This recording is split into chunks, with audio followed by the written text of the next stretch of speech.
Okay, Bismillahirrahmanirrahim. Alhamdulillah, salatu wassalamu ala rasulillah. So, Paul, just so that we start, everyone knows what you're talking about. So we just met just a few seconds ago.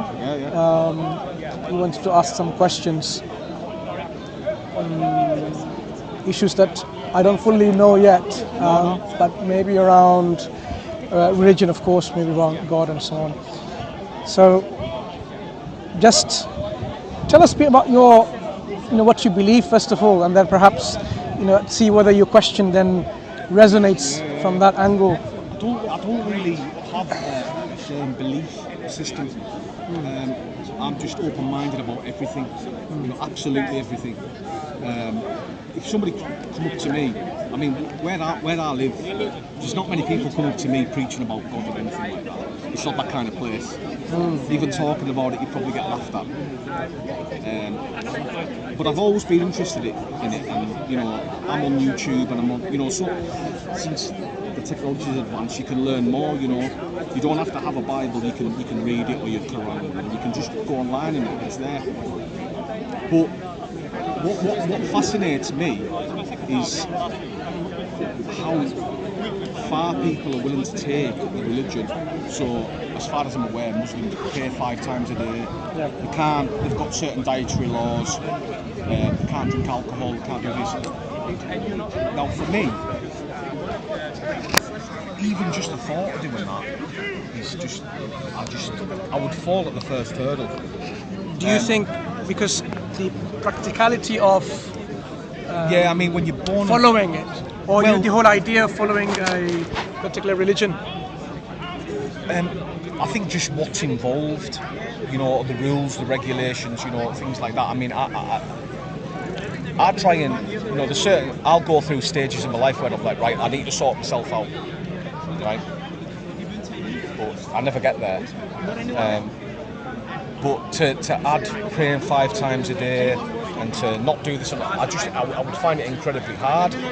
But when I approach you to ask questions, it's because obviously I've seen your YouTube channels and stuff, and I find it really interesting. But I think the main question is, you had Judaism, right? And as far as I'm aware, the Muslims think it's partly corrupted. I don't know the full thing. And then you had Christianity, and then you've got Islam. And each message is different, But why wouldn't, if it's the truth, why wouldn't God just turn around and just say, right, that hasn't worked, this is the final message? Why would he not just reveal himself to the whole world publicly? Like the Jews say that they had a public revelation from God which is unique to their religion, because normally it's give the message to the messenger, he spreads it. But the Jews say, no, he revealed himself to the whole nation. Why wouldn't he just reveal himself to the whole world if he wants us to follow him? Why do we have to kind of rely on a book that was in the Middle East, relying on people to interpret it? If he wanted us to follow him, why wouldn't he just say, right, there we go?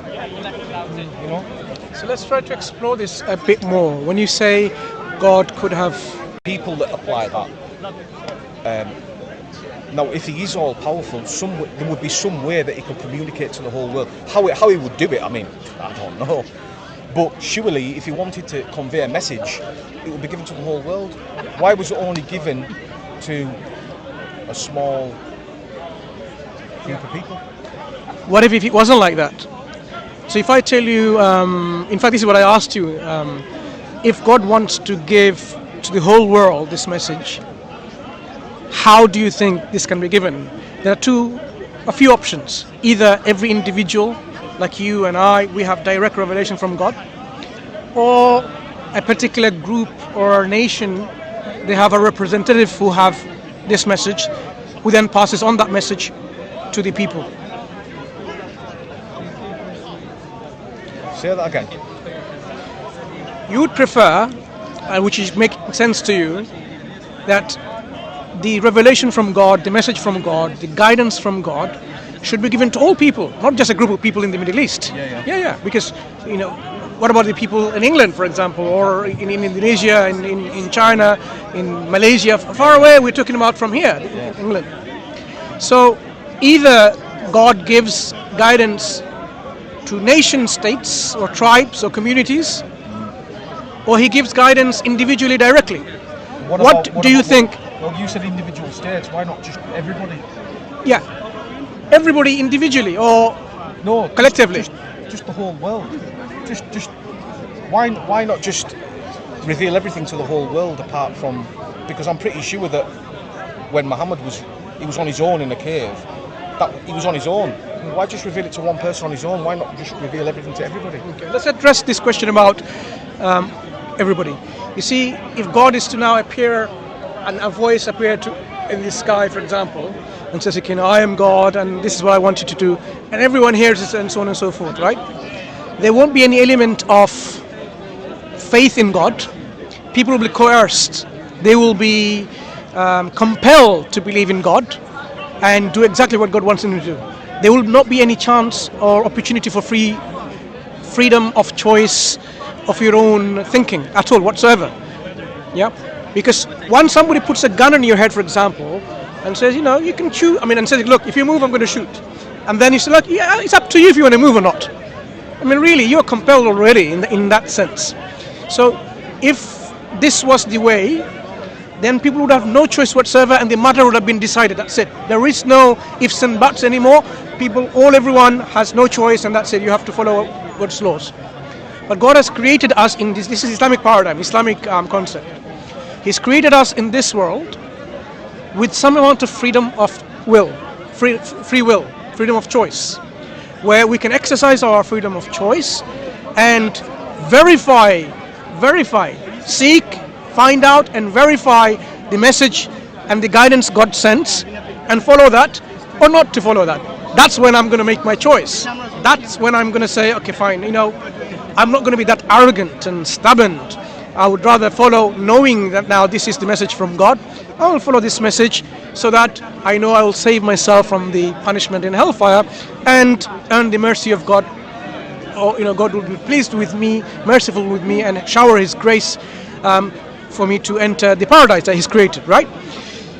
This is the Islamic concept.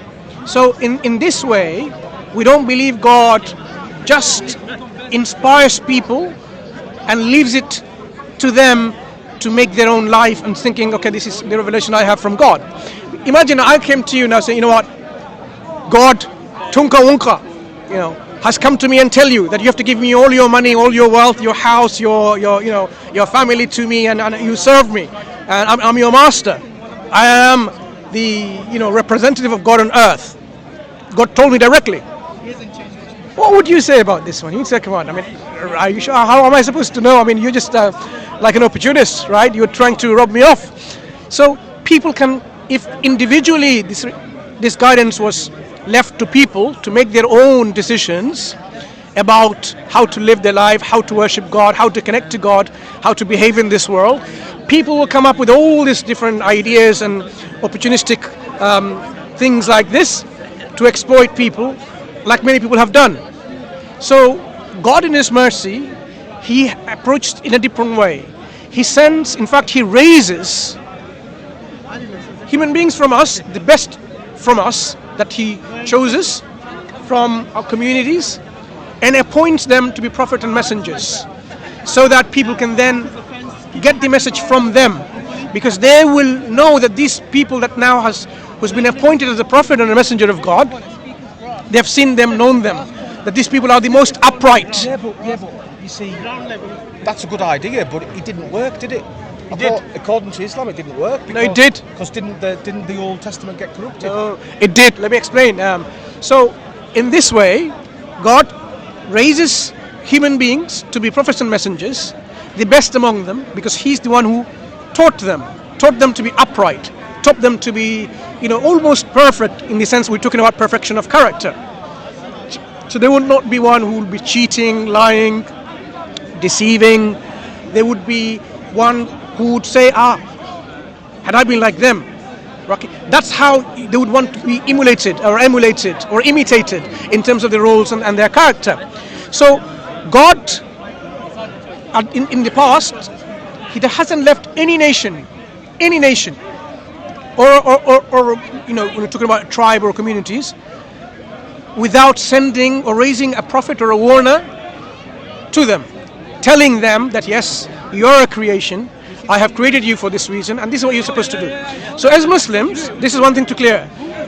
God doesn't punish people unless He sends a warner telling them this is what you should be doing and this is what you should be avoiding. Because punishment is when you do things that goes against God's will, right?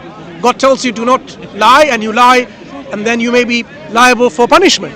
So does that mean that anybody who doesn't read the Quran and doesn't read the... We'll come back to this point, because this is we're talking about... No. We'll come to this point, because we are talking about a point where God has sent His final messenger with the final message. So this is slightly different from the time past. In the earlier times, when people had their own prophets and messengers in their own communities, right? The people elsewhere in a different community, thousands of miles apart, they weren't supposed to follow this because maybe they haven't heard anything about them, because the distance between them is so great that you can't even travel to go there, let alone having the means of transportation at that time, sailing across the sea and so on, right? So each community had their own owners, and they were responsible in their belief and in their actions according to what the prophet and the messenger has brought to them. If people disobeyed that prophet and the messenger, then they become, a rebel against God. They will be the one to deserve punishment from God. If they followed those prophets and messengers, then they're the ones who will be successful. Now we say, as Muslims, all of those prophets, 124,000 or more, that number, just think about this number, such a huge number of the prophets that came, in multiple nations and multiple times. Some nations have more than one prophet or a messenger. When they came with this same message. That same message is, worship none but God. Avoid and shun and abandon and reject the worship of false gods. Worship one and only God, who deserves our worship. And of course follow the prophet and messenger. So I've heard it said before, especially on Speaker's Corner, when I've seen it on YouTube, about people, mainly Muslims, arguing with Christians about one God, because the Trinity is a bit of a... Well, I'm getting into the Trinity. I'm not that advanced, but I understand the argument that, But why would that be so important to God about the...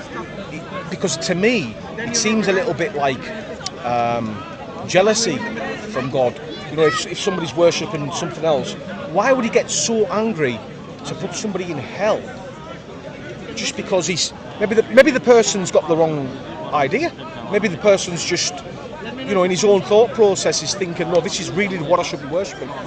Yeah, God's going to say, no, you worship me, otherwise, down to the barbecue. It just doesn't sound very nice, Okay. So when we're talking about why does God punish people if they have the wrong concept of God, if some people had a concept of God where God is a trinity, or God is a monkey or an elephant or a rat, or the thunder and the skies and the planets, why does God even care? What we say is God created us for a purpose, to be grateful to Him. This is the essence of worshipping God. Instead, people are being grateful to something else. They're grateful to Mother Nature. They're being grateful to some other, beings or persons or entities other than God. When people started associating partner with God, this is in Islam called associating a partner with God. So it's the concept known as shirk. Perhaps you've heard of this term. Associating something with God in His worship. So instead of worshipping God alone, they worship something else along with God. Now, I want you to think about something as an analogy. See, God is the one who is going to reward you if you do what you're supposed to do, right? But if you do not do the actions that God asks you to do, why are we going to even expect the reward? Just for the sake of an example, right? Do you work? Yeah. So let's say, I'm not going to go any further detail in your personal work. Let's say you work for a company, okay? And the company pays you at the end of the month, right? Gives you a good wages or a good salary, and you have certain rules and principles and policies that you have to follow as you are an employee of this organization. You have to turn to work on time. You can't just, not turn up and just say, I don't care, I'll just come whatever time, or just sit there and do no work, right? You can't do this. You're expected to do the work. When you will have this kind of appraisals, whether you are actually up to the standards of your work or not, we call it PDR, professional, development review, where have you been doing what you're supposed to have been doing in the first place? Are you up to the standards of your work? Did you meet the standards? If you start bullying other people, other employees, and rob, cheat and destroy the company's properties, you will fall under a lot of rules and regulations from the company where, against harassment, against bullying, against a lot of things like, company's properties that you're damaging and so on. There are clear-cut rules. So the company expects you to work for that company so that at the end of the day, if you do that, you'll get your wages that they have contracted you to have at the end of the day. Now suppose you don't do any of that, you don't do any work, instead you work for the company's rival. You do exactly what they tell to do, you tell all the secrets, whatever, and you work for the company. Do you really think your company that you work for, the organization, should really, give you the salaries and wages at the end of the month and say, there you go, you've done a great, excellent work? You wouldn't. No. Do you agree that? You wouldn't. I see what you're saying. But I'm just giving one example, and I will continue to make my point. Yeah, I totally understand where you're coming from. But what I would say is, when you go to a job, you sign a contract, and you're expected to do a certain amount of work, right? And if you don't do it, and you know what's in for you, as humans, because you're relating it to the rewards with God, I'm assuming. None of us asked to be here. None of us asked to be here, did we? So we're just here, and it seems like it seems to me like we're just up at. We've got a battle from day one that we've got to do this, got to do that. Otherwise, it's. But it's your choice, though. You see, when we are not asked, we haven't asked to be here. The fact that we have been created itself, we need to understand that someone gave us life, or we already are in debt. You see, someone gave us life, gave us the means to enjoy this life. I mean, you enjoy smoking, for example, earlier on you were saying. Someone gave you this privileges to have enjoyment, friendship, nice food, how you, interact with people and so on. There's a lot of things you enjoy, okay? Let's not go into all the details, but we know human beings, we can enjoy a lot of things. The one who gave us all of this, given us the life to enjoy it, we are already in debt to this God. So it's not about like, I didn't ask you to be here. We are already in debt. What about all the pain? I mean, I don't know, this is the question that you've probably heard a million times, like, why is all the pain in the world? And I've heard different arguments. I mean, I can't speak for what you're about to say, but I've heard the arguments, it's a bit like when I can't remember, there was a Muslim I heard on, and he said something about the pain that you have when you're a child, I think, and he said you don't remember the pain. Or it's a mother. No, that was it. It's when a mother gives birth. She's going through all the pain, but then when the pain's gone, you don't think about the pain. But there's situations where there's pain where you think, hang on, like when a child, where it's because I've heard about the ozone layer, pollution and all that kind of carry on. But let's talk about a little girl walks along, trips up, splits her nose, ends up dying. That's unnecessary pain, and this little girl didn't ask to be born and to feel that pain, and so you could flip it both ways, I suppose, couldn't you? Okay. So you see, pain, sometimes you have to understand that is a relative thing, right? It has its good, and it has its other functions and purpose. We say we are taking a journey. In this journey, we have to develop ourselves, we have to grow, and we have to, in a way, perfect ourselves as much as we can, so that then we can go to the next phase of our life. So pain has a function. To give you one example of a good thing about pain, this is why God also tests us with sufferings. Suppose you didn't have any nerve endings which responses to pain, and then you had at the back or something losing blood through one of your blood vessels. You probably not noticed anything, right? Maybe loss of sensation of even the feelings that's there, and then suddenly you drop dead. Pain tells us something's wrong in our body. Okay, so when you eat something bad, nasty food, right, junk food, you feel pain in the stomach. You might vomit. You might have diarrhea. Why? Because that thing is not good for you. So it's your body then reacts to it with pain, and this reaction of getting rid of this food through your mouth or to the other end of your gastrointestinal tract, right? Sometimes when, like if you have a cut and so on and so forth, or a burn, like fire, if it didn't give us the pain, just imagine, I put my hand in the oven, I didn't even realize, whole thing is burnt off. But when I have pain senses in my skin nerves, right, just underneath my skin, there are pain receptors, I will retract my hand like that. So this is a good thing. It's protecting me from unnecessary harm and suffering. So if you think about it, pain is not necessarily bad. It has its purpose and function, but the way you need to understand is contextualize it. So when a child, for example, dies, the parents may be tested. Are you still grateful to God who gave you life and your children life? Are you grateful to God for that? Or are you now saying, oh, God, why did you do this to me? This is the testing of their patience and so on. Children, when they die and go on, I mean, their destiny in the hereafter is different. Okay, so don't just feel that the children have suffered and so on, and say no. They will be in a very good position in the hereafter, and there are tests for them too later on in terms of how they will end up in the final destination.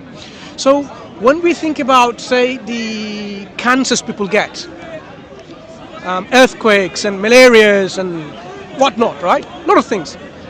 Ask yourself, many of the things are induced by us.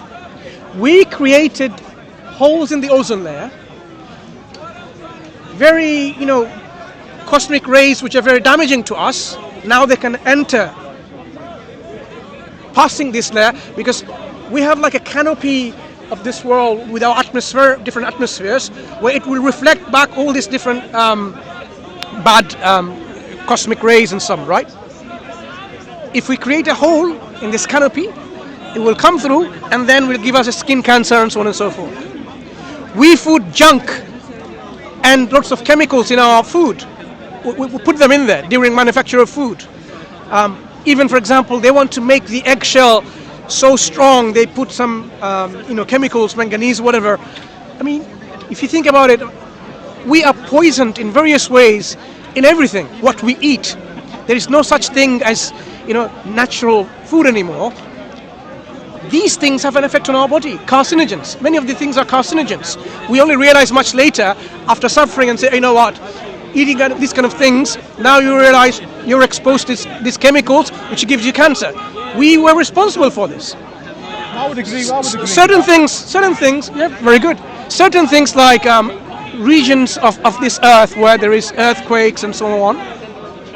God doesn't want us to live just because, in that area. The whole earth has been created by God. We have made artificial boundaries, yeah, in terms of the nation states, and we put restrictions of travel in between and going and so on. And that's why some people that could have easily moved from that place, which is very, prone to earthquakes and suffering, people die from there, and other places, there, thousands and thousands of acres were just empty. No one is living there because there are not people to settle there, right? We have created these artificial boundaries and stopping people from moving in there. So some things can be man-made, like in the Quran, God says, ظهر الفساد في البر والبحر. Corruption has occurred in the lands and the sea, for what man has done. And God says, so that we can taste some of the things that we've done. We have corrupted the sea. We have corrupted the sea in such a way that we have polluted the sea. We've killed, the natural life in the sea waters, or even the rivers, or on the canals, or on the streams. We have corrupted or polluted the air. These air pollutions by industrializations with all this, things that goes into the air by our industry.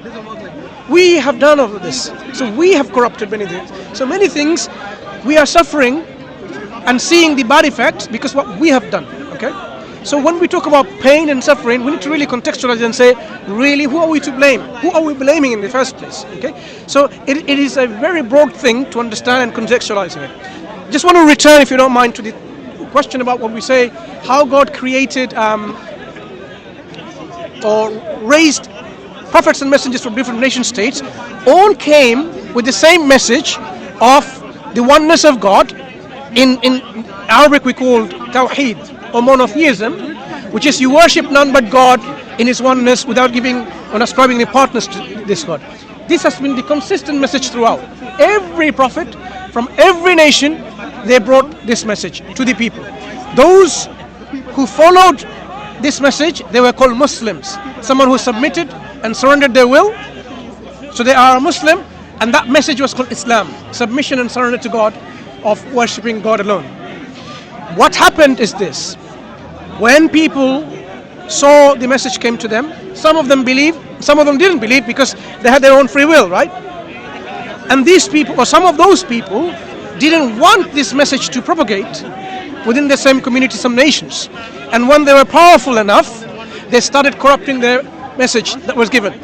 Because when the messenger or the warner or the prophet has passed away, you have the believers now passing on this message. But these powerful elites within the communities, they have a mission and an agenda to corrupt this message because it goes against their own interest. Imagine the message says, do not give usury and interest to people, but give them in charity or help them without an interest. But these people, like our banks today, you borrow £1,000 and you have to give £1,500 back because they're robbing you by your weakness. They're exploiting your weakness. That's the greed they have. They want to make money, but rather than saying, okay, you know what, you're in need, let me give you this money that you need and pay me back the same. That's not it. So people are, because of their greed, power hungry, they will try exploiting, and they want to change the message and saying, no, what's wrong with lying? What's wrong with cheating? What's wrong with killing? What's wrong with murder? And so on. These people, throughout times, they started corrupting the message. Hello, how are you? These elites, they wanted to corrupt the message, and some of them have succeeded in the past. God, she's so cute. Some of them and succeeded in such a way that the message that was original is no longer to be seen as the same. It's become totally different because they've changed it themselves for their own wishes and needs. Going on, let's say it was happening in Christianity, say, just for example. How long after Christianity was Islam? Was it 600 years or 400 years? How long after was it? About 600. 600. Why did he wait so long? If all this corruption was going on, why did it take 600 years for him to say, right, no, what you're doing is wrong? What happened to them people in that 600 years? Yeah, very good question. You see, the question about the interim periods between a messenger and another messenger, okay, if you think about it, this can be, short, it could be very long, it could be intermediate, depending on the wisdom of God. Depending on the wisdom of God, it could be various time intervals. When the message of Christianity was there, it doesn't mean that every single Christians meaning the message that they received from Christ, they were in the wrong path. There were still people who were following, and they were living their life according to the message of God. It doesn't mean wholesale whole religion is corrupted. I don't think, we can say that. That's why you will find the Quran says, "Laysu sawa." They are not all equal, the same. Among them are those who spend their night worshipping, praying to God. They're not all the same. We can't put them all in the same basket. Okay?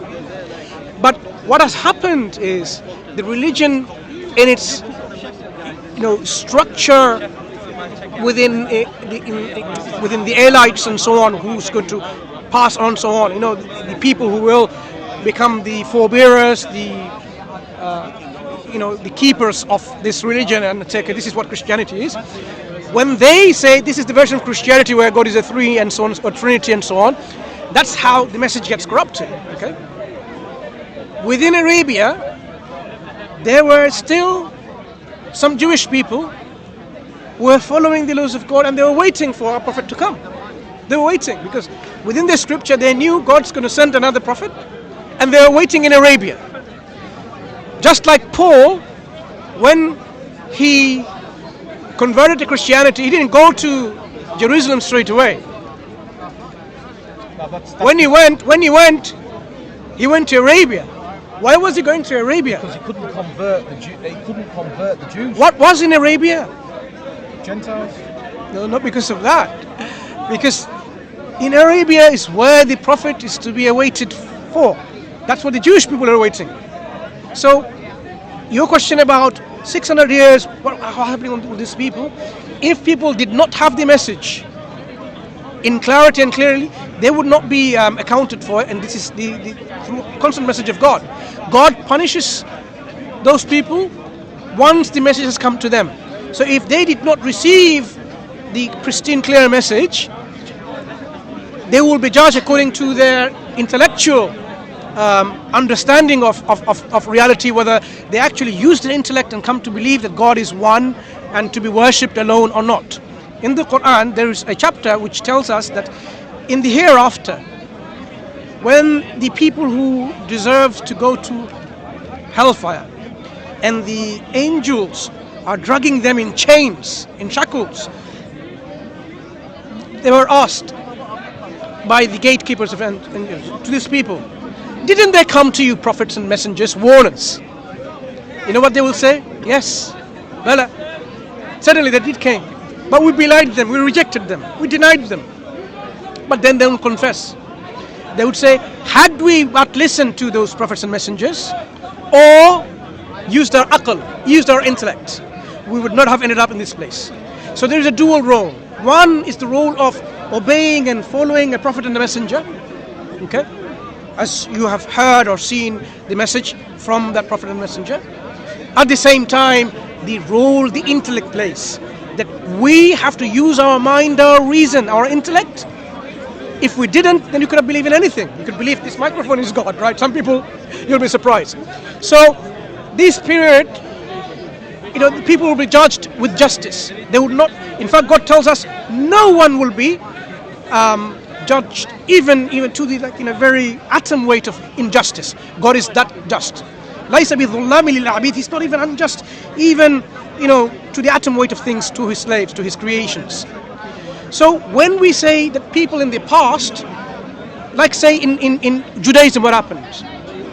When the messengers and prophets came, they killed those prophets and messengers.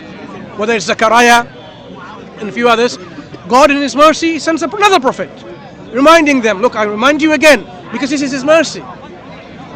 And some listens, some don't. So throughout different nations and history, prophets were sent and the message was there like this. Those people who followed, they're the successful ones. And those who corrupted it, they will have their justice meted out to them. And those who, wrongly changed the message of God, they will be in a very bad consequence in the hereafter.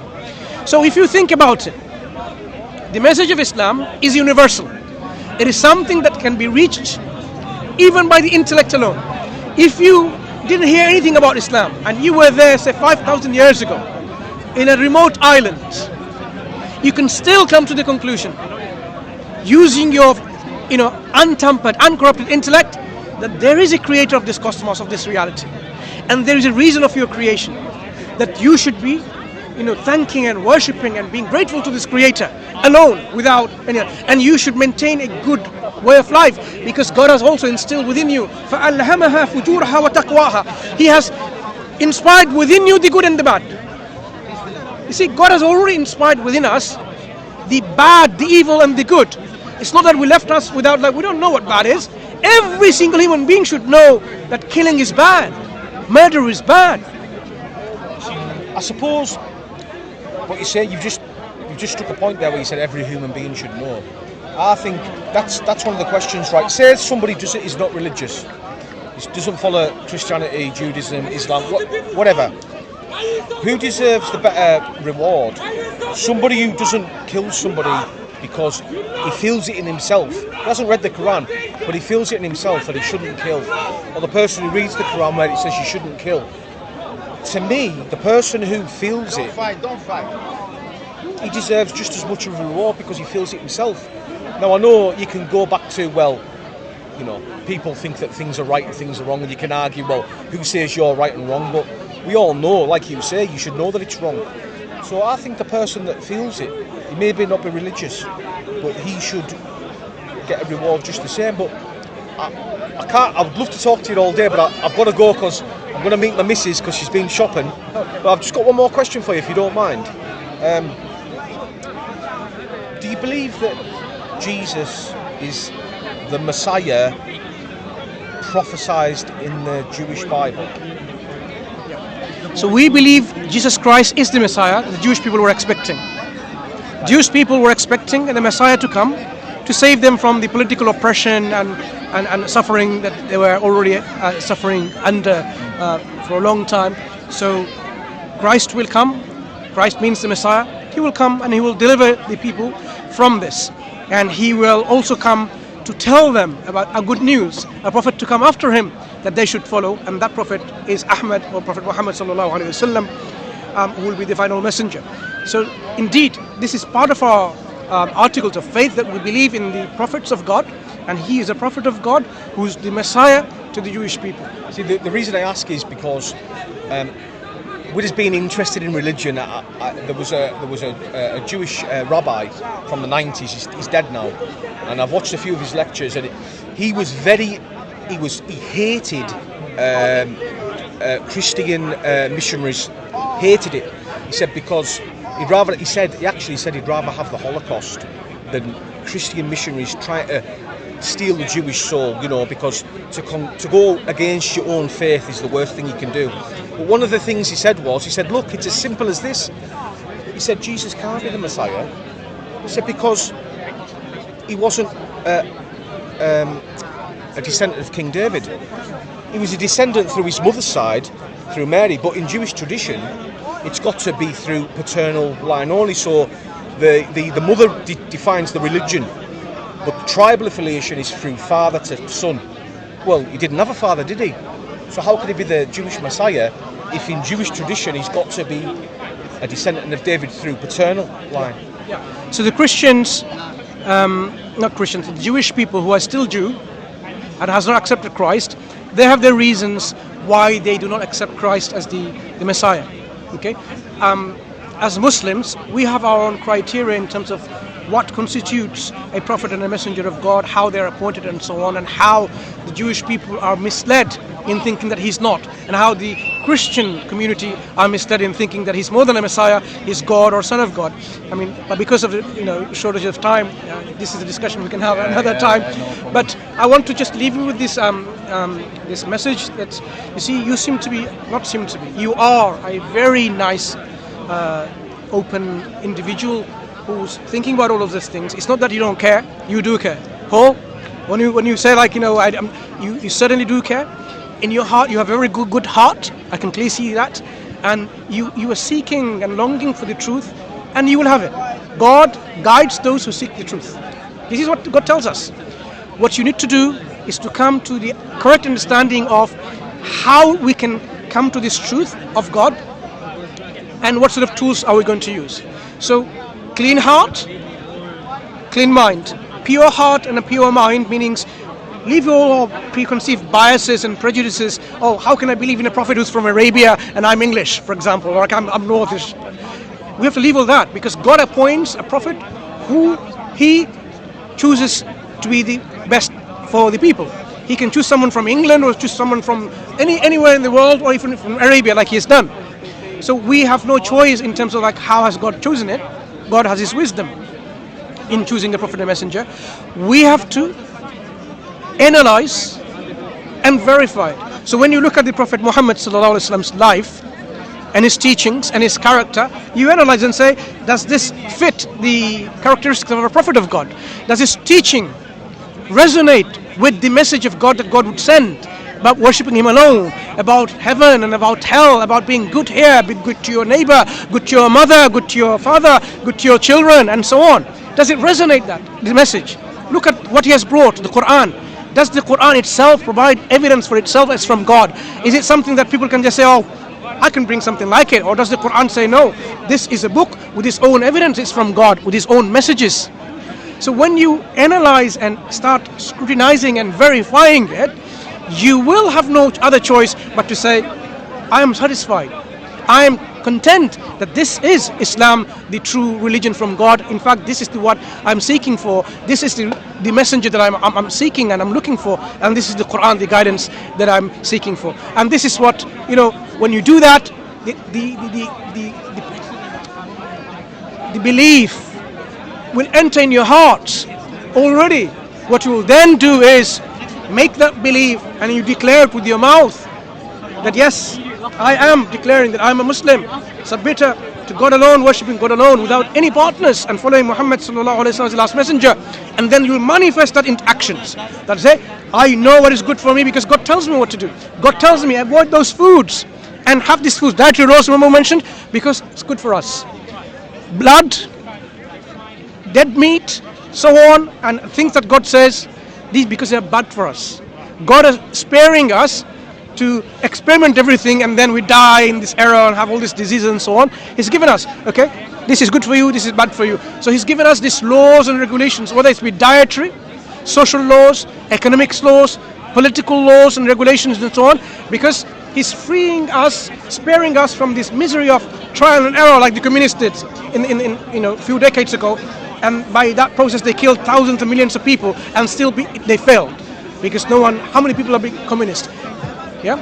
So the regulations or the organized religion from God is a mercy from God that we can follow this, so we can be successful individually and collectively. When we do collectively like this kind of behavior and actions, it is good for the community. It's good for not only individuals but good for the community. So when, for example, God tells us to be charitable and give 2.5% of your surplus wealth to the poor people are not going to be remaining poor without any food and so on, because we'll be looking after them, because they have the right on our money. Likewise, when we help people, we don't give with interest. We don't gamble, because gambling makes you a miserable individual, because you're not responsible. You think like easy money and so on. And when it lost, and when you lose the gambling, what happens? God says, no, don't gamble at all.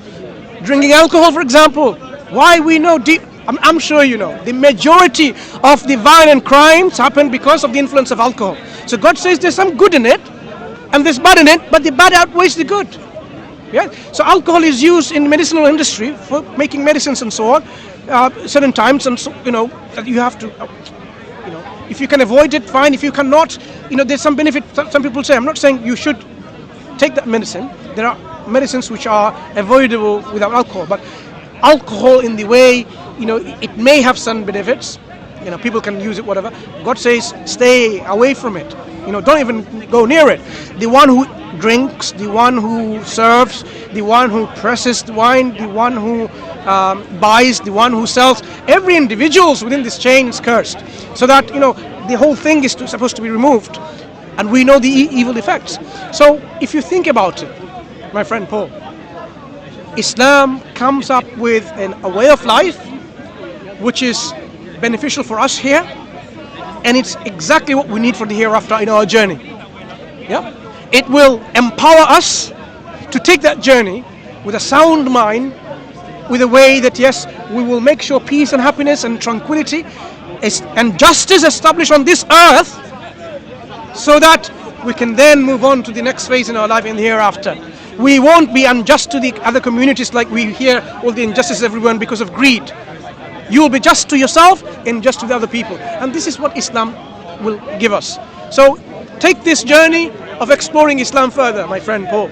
Well, and it's been nice to speak to you, mate. You're a good speaker. I've listened to you before, and thanks for your time. All right, man. Where's the song gone? Yeah. Take care, right? All right, cheers, and Paul. we'll talk again, inshallah. God willing. Cheers, mate. Thank you. Cheers.